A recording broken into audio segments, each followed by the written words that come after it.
రాష్ట్రంలో ఎండియు ఆపరేటర్ల సమస్యలను పరిష్కరించాలని కోరుతూ అసోసియేషన్ తరపున రాష్ట్ర గౌరవ అధ్యక్షుడు రౌతు సూర్యనారాయణ పౌర సరఫరాల శాఖ మంత్రి నాదెండ్ల మనోహర్ను ఆయన కార్యాలయంలో మర్యాదపూర్వకంగా కలిసి ఆపరేటర్లు ఎదుర్కొంటున్న సమస్యలను వివరిస్తూ పరిష్కరించాలని విజ్ఞప్తి చేస్తూ వినతి పత్రాన్ని అందజేశారు.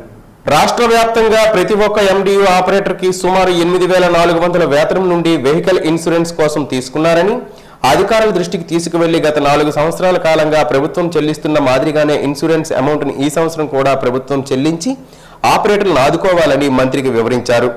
సాంకేతిక కారణాలతో 9,260 వెహికల్స్ గాను సుమారు 7,500 పైచీలకు వాహనాలకు ఇప్పటి వరకు ఫిట్నెస్ చేయించుకోలేదని, వాటికి సంబంధించిన పెనాల్టీగా సుమారు 9,200 వరకు పడుతుందని, ఆ పెనాల్టీ అమౌంట్ను తగ్గించి ప్రభుత్వం వారు తగు నిర్ణయం తీసుకోవాలని కోరారు.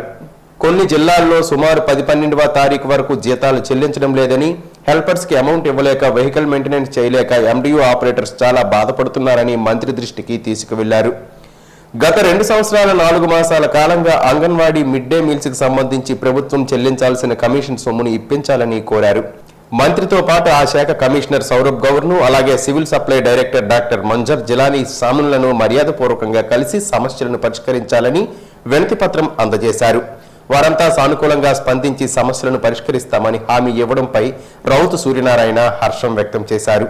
వినతి పత్రం అందజేసిన వారిలో శ్రీకాకుళం జిల్లా MDU operators union vice president Hemanth, joint secretary Vasu తదితరులు ఉన్నారు.